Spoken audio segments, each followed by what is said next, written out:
Hello, my name is Roger Watson and I am the Editor-in-Chief of Nurse Education in Practice. In this session I'm going to talk about what makes a successful manuscript submission to my journal Nurse Education in Practice.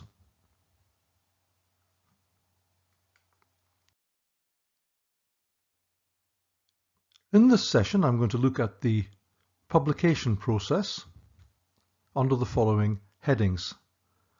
What happens to your manuscript? I'm going to talk very briefly about the peer review process and how to address it. I'm going to look very briefly at the Equator guidelines, including registration of trials. And finally, I'm going to look at ethics and authorship.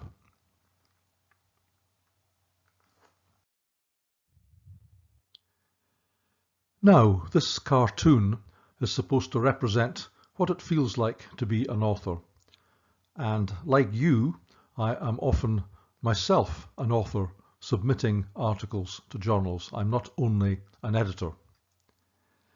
So it feels like there are people all along the way trying to stop you getting to the end and having your paper accepted. So down at the bottom left, that's you or me with our manuscript trying to take it along the road through the journal up to having it accepted. And there are various people in the way. There's the editor-in-chief, and then the editors, and then the reviewers, and even the production staff.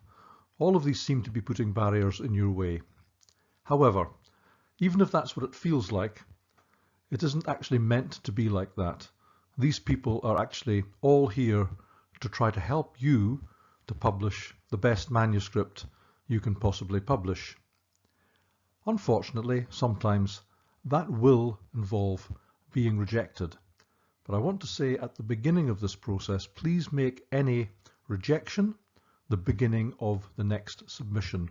Being rejected by one journal does not mean that you cannot go and submit somewhere else.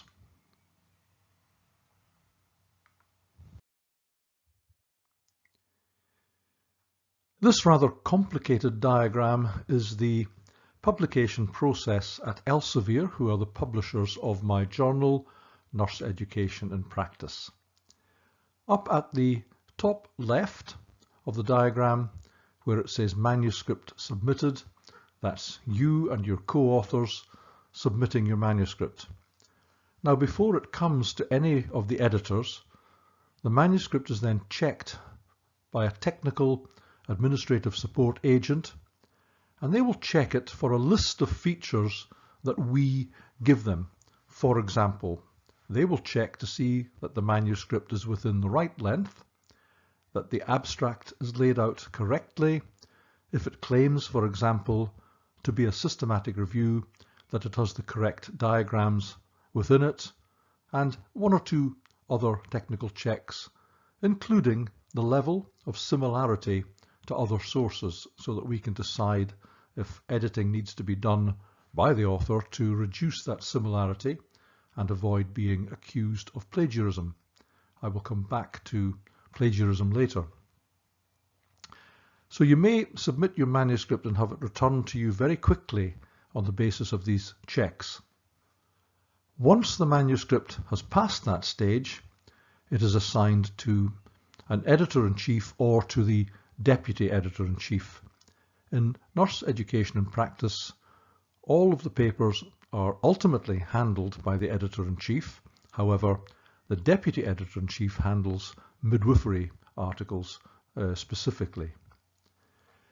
Now, at this point, unfortunately, the manuscript can be rejected, and I would say that the majority of manuscripts are rejected at this stage. Even though they've had a technical check, they are not checked for the actual content, and it sometimes becomes very clear that articles do not fit the journal. For example, we are an educational journal and we do not take purely clinical articles, for example. So you have to make sure that you check the guidance for the journal very carefully to make sure that it is within the scope of the journal. And in fact, if I stopped here and didn't talk about anything else and said again, always check the guidance and follow it, then you are making sure that you've got a good chance of having your paper at least getting assigned to an editor. I can't give you any guaranteed way of being accepted, but I can help you to get past the various stages. So we do reject a great many manuscripts at this stage, usually because they do not fit, often because we've already had very similar articles, or we've got too much of that particular topic. For example, we have been inundated and flooded with articles on the COVID-19 pandemic. And really, not that that's not important or that the studies are not good, but there really is very little left to say about it from the educational perspective. So at the moment we're still getting these papers, and not all of them, but many of them are rejected. If the paper gets past this stage, it's then assigned to an editor. Now the editors also have the autonomy, although it doesn't show it here properly, they also have the autonomy to reject the article if they think it doesn't fit. And the editors will probably be the first people to read the paper in any great detail. The editors-in-chief tend not to read them in such detail. We look at them very quickly.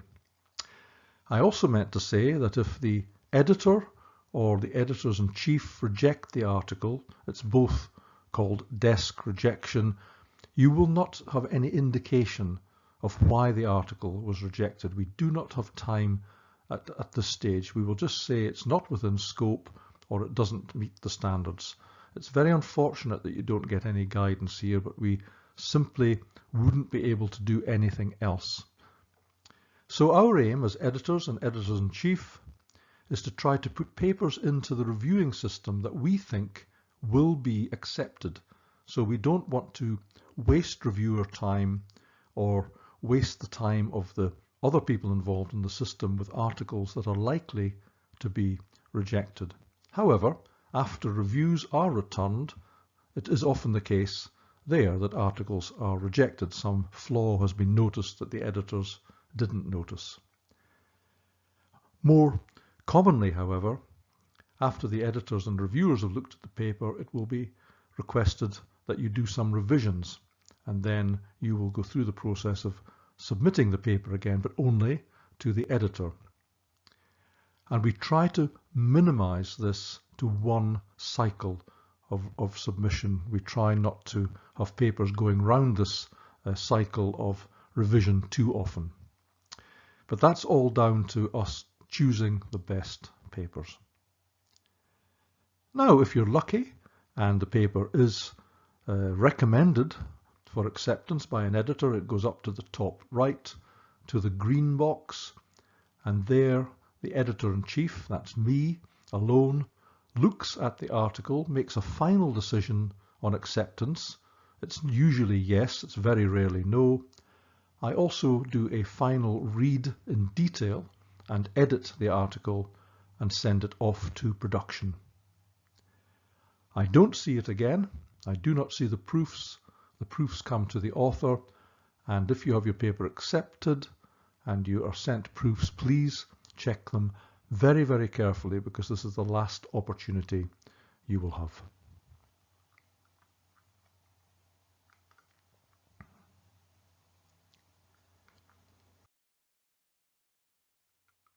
So I've said already, always check the guidance. So this is our landing page, but any journal will have a similar landing page on the internet. Look for the guide for authors and click on that. Usually you can download it as a PDF, but all the information will be on the internet. If you've looked at the guidance even a month before, or certainly 6 months before, please come back and look at it again. We do update it regularly. We had a major revision of the guidance at the beginning of this year, which is 2021, for example, and we have been making minor revisions to the guidance throughout the months since then. So we always keep them under revision.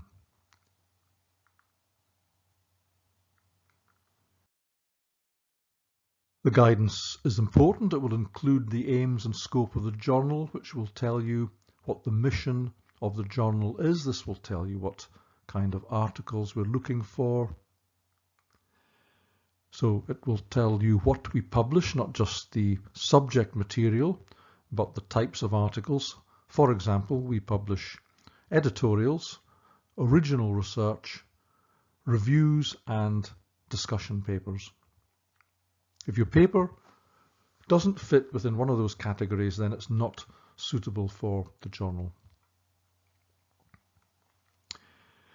It will also tell you the nature of the articles published, and for most international journals, it will say that the articles should be of interest to a wide, in other words, to an international audience, and that they are peer-reviewed. And finally, it should indicate who the intended readership is. This can be quite wide. In our case, it's nursing educationists.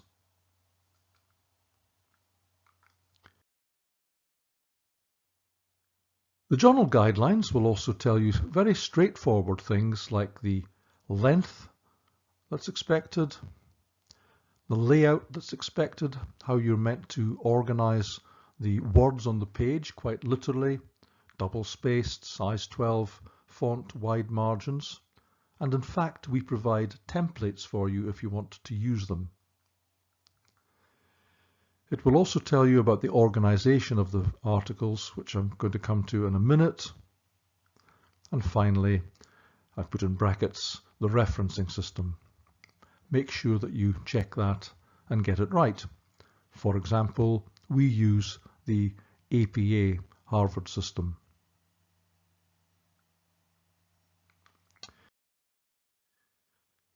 So the organization of the article is as follows: the typical order of contents. Essentially, what are the headings and subheadings that you're required to put in? And this helps people to find information in your published article and for reviewers to find information in your manuscript. And it's very standard, conventional, and very important. So we expect to have a title, an abstract, introduction and background, methods, results, a discussion and a conclusion, and references. We need to see all these features in the manuscript. I'll just go back and say something briefly about all of these.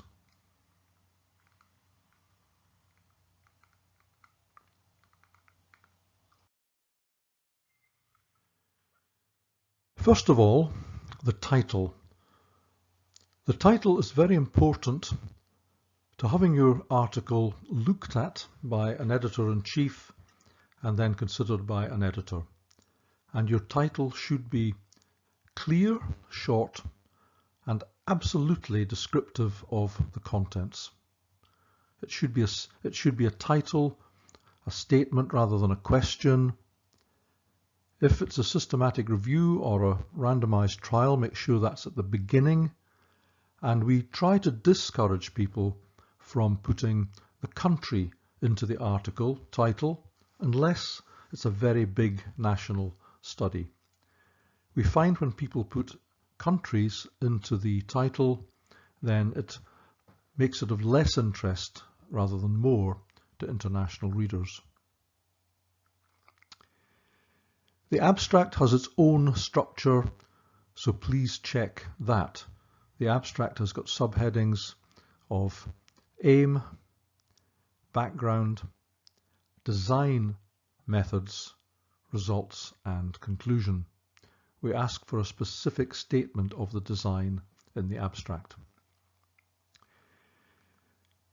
Introduction and background are actually different, although some journals do not ask for both of these. We do.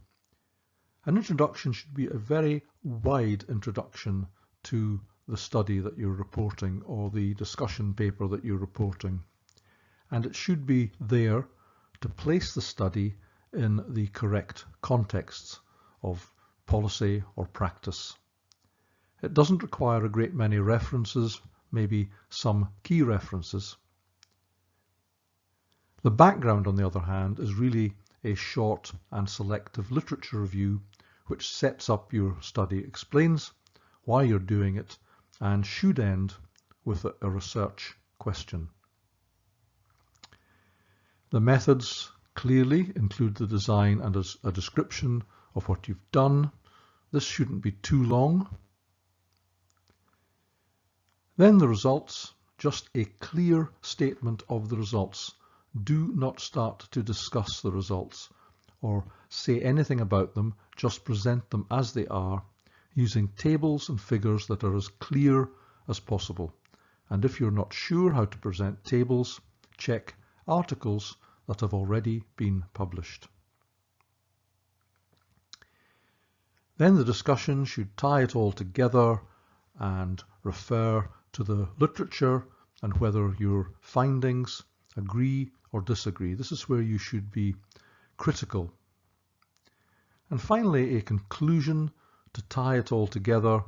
The conclusion shouldn't repeat everything that's in the paper, but it should draw to a conclusion what you've done and try to maybe point to some future directions for research. And finally, of course, the reference list.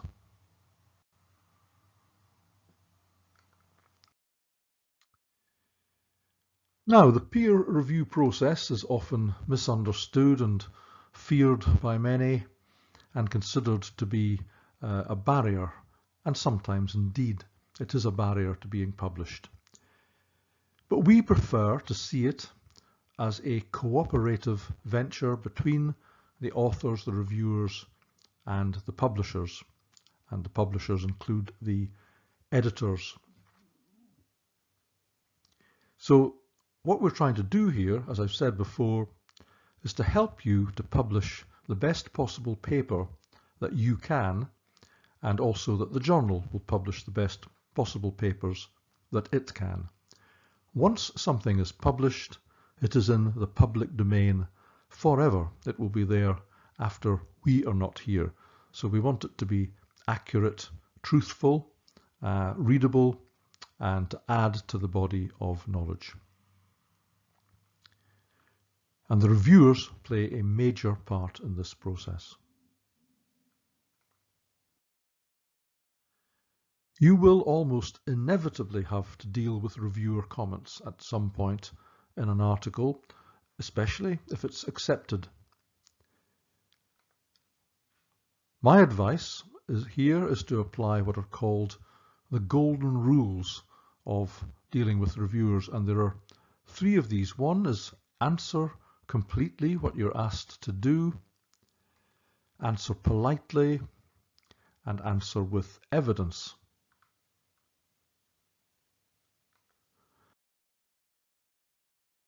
To answer completely, you should deal with every point, even if you don't agree with it or you can't change it.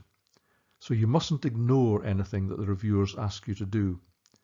Sometimes it will not be possible to change.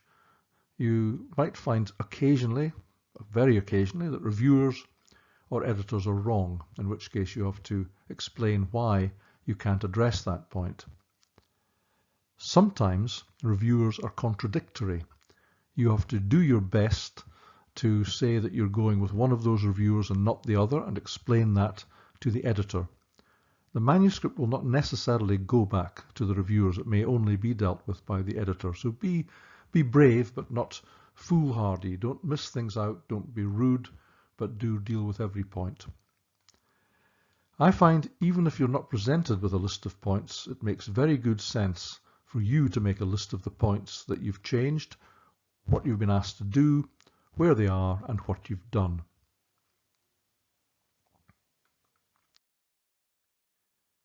Answer politely. We request our reviewers to be polite, so we also expect our authors to be polite, and if you're not polite, it doesn't help. So don't start with, we completely disagree with the comments of the reviewer, or who on earth are your reviewers?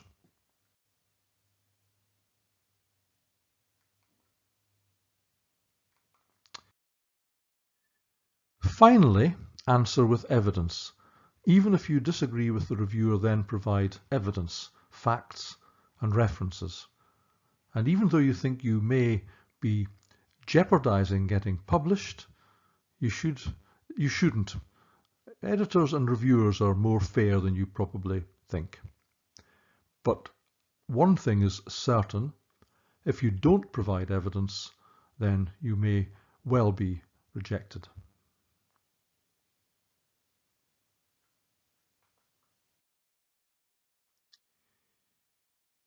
Do check for any kind of manuscript that you're submitting. Do check to see if there is an equivalent Equator network set of guidance applying to that article. There are a great many sets of guidance within the Equator network.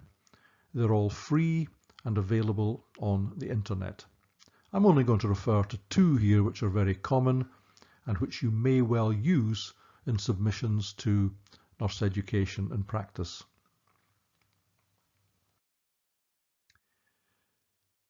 First are the Consort guidance for clinical trials or for experimental research, anything where participants are divided into a treatment group and a control group. And the important things here are that we must see a Consort checklist completed and we must see a Consort flow diagram. I'm not going to go into this in any more detail here. I'm sure that people are familiar with the Consort flow diagrams. They will have seen them in their own reading. If you're in any doubt, please go to the Consort website or find it through the Equator network and check what these things mean.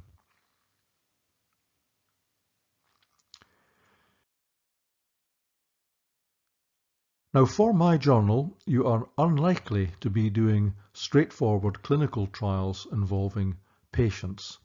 But if you happen to be doing that, or if you're publishing for other journals, please remember that clinical trials must be registered prior to publication. Indeed, they should be registered prior to starting the study. And the All Trials campaign, you will find all the major publishers, including Elsevier, are signed up to this and they support it financially.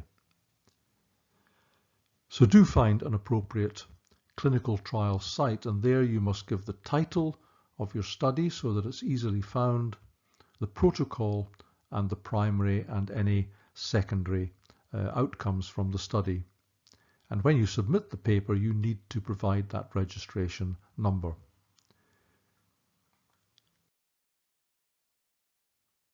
And I know that there is a Chinese clinical trial registry site.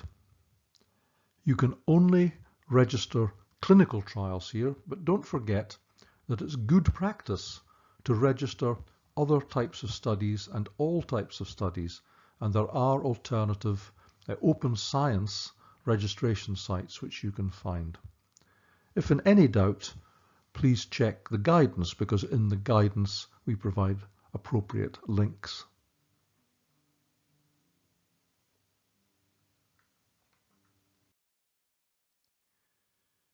Another very important set of guidance under the Equator guidance is the Prisma reporting system, and the Prisma reporting system is for systematic reviews and meta-analysis, and this will most certainly apply to the systematic reviews that are submitted to nurse education and practice. Here you also find a checklist and a flow diagram, and these must be submitted along with the paper. And it shows you here that this is part of the Equator network. Just above Equator there you may see something called Prospero.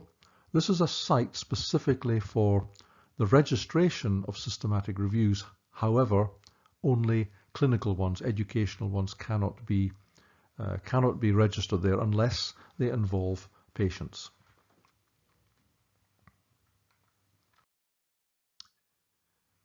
Next and finally, I want to talk about publication ethics. And everything that you would want to know about publication ethics can be found at the COPE, the Committee on Publication Ethics website. Very well worth taking a look at. I won't go into COPE here in detail, but I would strongly urge you to take a look by yourself.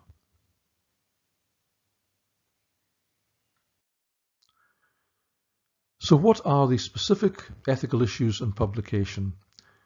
There are 6 of these, as follows: duplication, plagiarism, falsification, fabrication, authorship, and conflicts of interest. I will go through each of these in turn.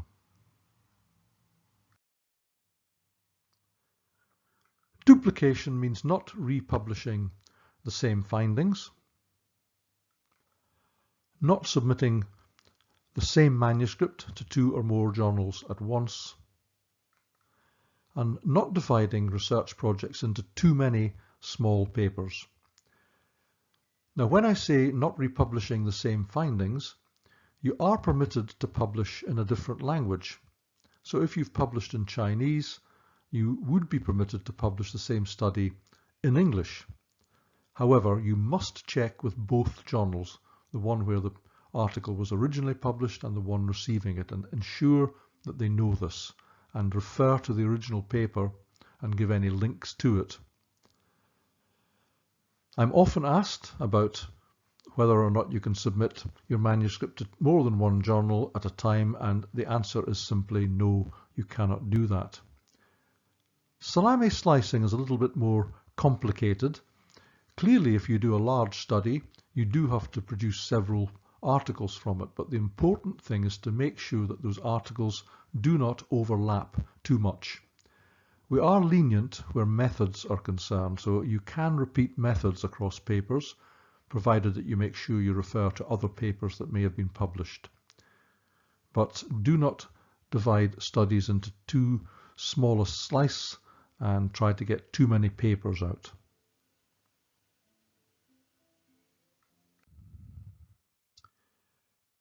Next we come to plagiarism, and plagiarism, I'm telling you about this and the other aspects of ethical malpractice because if you're found to have committed any of these ethical crimes, if you like, or ethical misdemeanors, then you will be prevented from publishing your paper. So it's very helpful to getting published to know about these things and not to do them. Even worse, you may be prevented from publishing more papers in that journal. If you're caught having done it after you've published, then you may well be in serious trouble. So I just wanted to emphasize that you must pay attention to these aspects. So plagiarism is quite simply the unreferenced use of others' published and unpublished ideas. We're most concerned in the publication industry with the publication of work that others have published and that's been stolen by another author. However, even stealing ideas, for example, in the review process or in the review of research grants, can count as plagiarism too. If there's been any plagiarism in any aspect that's led to the publication of a paper and it's reported and proved to be correct, then the paper will be withdrawn. And just occasionally someone will take a paper completely and give it a new authorship. They'll put their name on someone else's work completely, and sometimes do this in a different language as well. This is very difficult to detect, but we do on occasions detect it.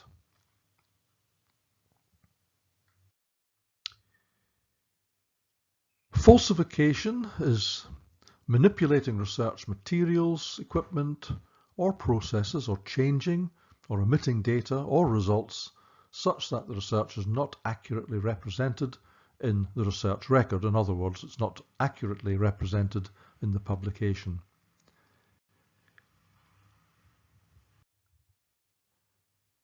Some examples include ignoring outliers in statistical research. These may well have exaggerated differences between groups, for example. Not admitting that some data are missing, therefore exaggerating your return rate. Doing secondary analysis that are not admitted. This is specifically not permitted in clinical trials unless you specify the secondary analysis. If you're doing a secondary analysis, it has to be described as such. And, of course, not including data on side effects in a clinical trial. Unlikely to apply to nurse education and practice, but it's worth including here.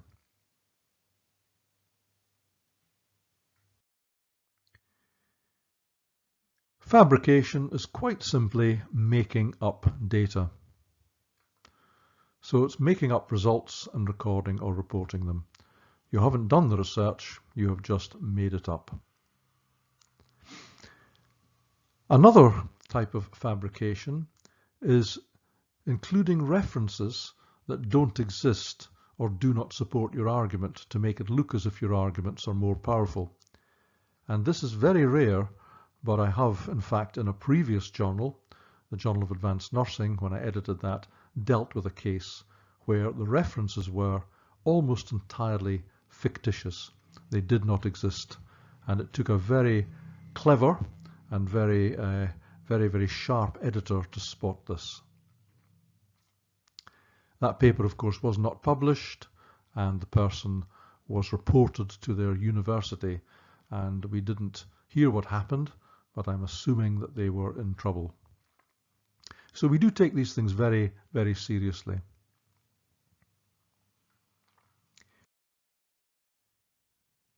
Next we come to authorship and conflicts of interest.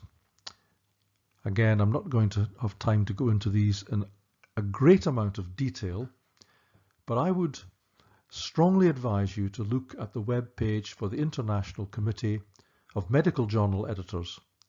Down on the left it tells you precisely who can be an author and who shouldn't be, and it's very, very clear. It also tells you about conflicts of interest.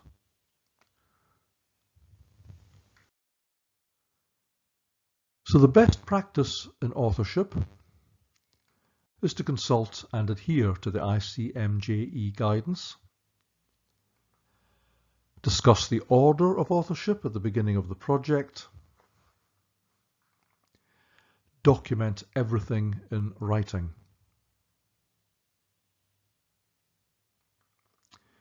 And you must ensure that all authors take responsibility for content and that an article is not submitted before everyone agrees it's ready to be submitted.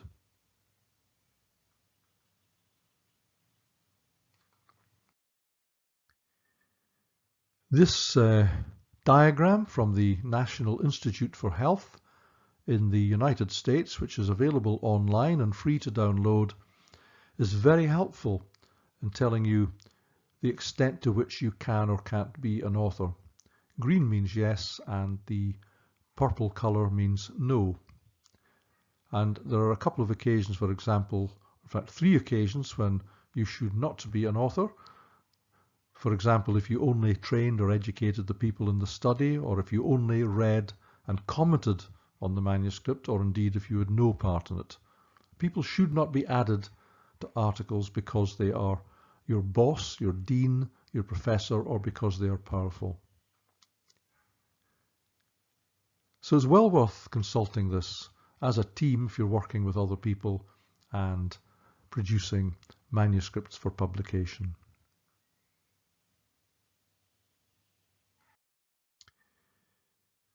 Conflicts of interest are many, but I just want to emphasize to you to think when you are submitting an article and once it's published, do you have or did you have any financial, commercial, legal, or indeed personal or professional relationships with other organizations or with any people that could have influenced your research or could have influenced the way you interpreted the research.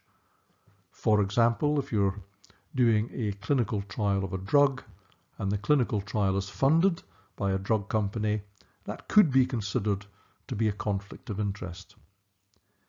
However, this does not mean that you cannot publish the article. What it means is you must disclose it. So do not worry, do not try to hide conflicts of interest. They're there to be taken into consideration by the editors, the reviewers, and ultimately the readers. So full disclosure is required when you submit a paper to a journal. The problems never arise through disclosure, they arise when people don't disclose. And this is most definitely an ethical problem and can lead to serious consequences, as I've mentioned before. Now, I am not trying to frighten you or put you off submitting papers because of ethical issues. They are very, very easy to avoid. But do be aware that even if you're ethical, your co-authors may not be. So you really do need to check everything very, very carefully.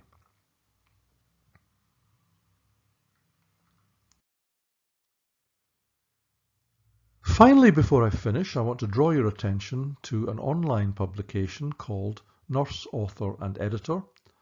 This is supported by my previous publisher, Wiley. However, it is produced by the International Association of Nursing Editors, INANE, and edited by Leslie Nichol, and I am a frequent contributor to this. And it has very straightforward advisory articles on how to write for publication. So, for example, you may find here how to write an abstract, how to write a discussion section, how to write an introduction, backgrounds, very straightforward advice. And the best thing about it is it's completely free. So if you search for Nurse, Author and Editor on the internet, you will find it and you will have access to all the contents. You can sign up with an email address and get an alert every month or every 3 months.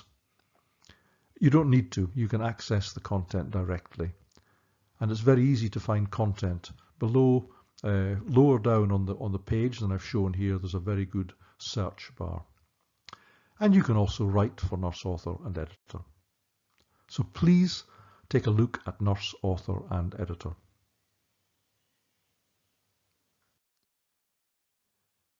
Finally, these are my details if you want to keep in contact with me or ask me any questions.